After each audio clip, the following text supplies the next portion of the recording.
Hey there friends and enemies, JoPaWrites here again, and I hope all of you are just as excited about the upcoming release of Marvel Rivals as I am. It drops on December 6th, and I cannot wait. So I've been soaking up as much information about the game as possible. And if you're just like me, you may want to go onto the Marvel Rivals website and check out your favorite characters or characters that you're really excited to play, because they implemented something that I think every other hero shooter could benefit from and will introduce sooner rather than later, and that is the full statistics of every character and all of their abilities. So I think that's absolutely awesome, and it's something that I've been asking for a long time. We'll also see eventually things like pick rate and win percentage, which I think is going to be even better because it'll really show when they are looking to buff or nerf a certain character, why that is, why they are so dominant,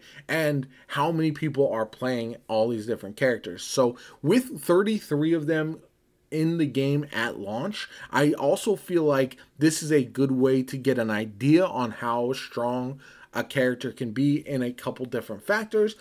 Because let's face it, a lot of players are not going to be able to test out every single character in the game. That's why you see a lot of videos right now of people who are saying, if you play Overwatch and this is your main, this is who you'll probably like in Marvel Rivals, so that you get a general idea and you don't have to try out every single character, because that may happen over the course of time, but it's going to be hard to do at launch. This particular stat sheet, where we look at the base stats but also the ability stats, the health upon revival, range, duration, damage fall off, all of that can be very, very valuable if you look at the numbers and want to get a good idea on how strong the character is, but also how effective they'll be at different ranges, what type of options they have as far as like whether they can crit, whether you need to go for crit shots. And so when you're trying to narrow down the main characters you're going to play when the game launches, and you want to just try out a couple, because let's face it, when you are playing a game like this, if you try a character for one game and they feel underwhelming, it's easy to put them to the side. But if you look at the numbers and they sound really good, you might be more willing to test out the character, let it cook a little bit, try them out in a bunch of different games, and see if it feels as good as it looks on paper. And so this isn't going to be a replacement for something like a practice range or anything like that, which we also know is coming to the game. But it is a nice addition, especially if you are not currently able to play the game like we aren't right now because it is waiting for full launch, or if you're just kind of wanting to crunch the numbers and see if you hit all headshots, who is going to have the fastest TTK in the game. If you take crit out of the game, say you don't have any crit on a certain character, or you're a player who isn't going to be hitting your headshots, what character would be the fastest TTK at that point, time to kill? So I do think there's a lot of value that comes from these stats and abilities. One of the nice things that I also saw is that for example, Jeff the Landshark, we know he's getting a buff, and the new values of his buff stats are already reflected on the website. So I think that is phenomenal, and it does really show you how quickly they're planning to update the website when they do buffs and nerfs. And I hope Marvel Rivals gets a rotating meta like Overwatch, but maybe a little bit quicker so things don't feel as stale. I think that's one of the killers of a game like this, whether it is a straight up hero shooter like Overwatch or Marvel Rivals, or it is a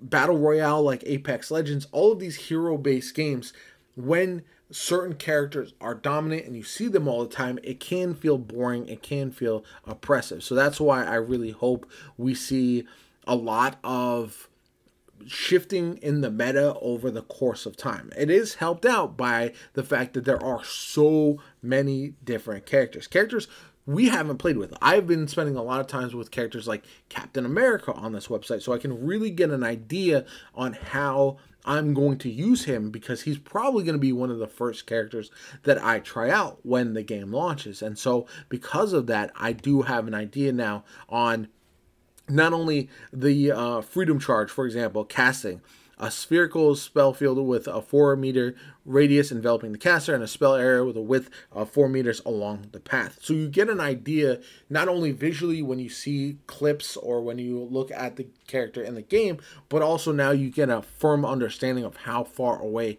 that is with exact stats, especially like spell area duration where it casts again 150 bonus health. You know exactly how much health that is, and that could be the difference between a one-shot potential combo against certain characters versus that not having the same effect. So I do like this. I do feel like there's a lot of incredibly useful information on here. So if you're interested in numbers, if you're a stat geek and you want to check this out, if you want to make a spreadsheet with all of these different stats to kind of come to the conclusion of which characters are going to be the best, potentially the max potential characters at launch, I would love to see it. Let me know in the comments down below. My name is JoPa. I hope you enjoyed the video. Like, comment, subscribe. I cannot wait. I'm going to make more videos on Marvel Rivals in the near future because I'm going to be playing this game an absolute ton. Let me know what character that you've seen so far is going to be your favorite, which one you're most looking forward to, and which one you're going to be trying to play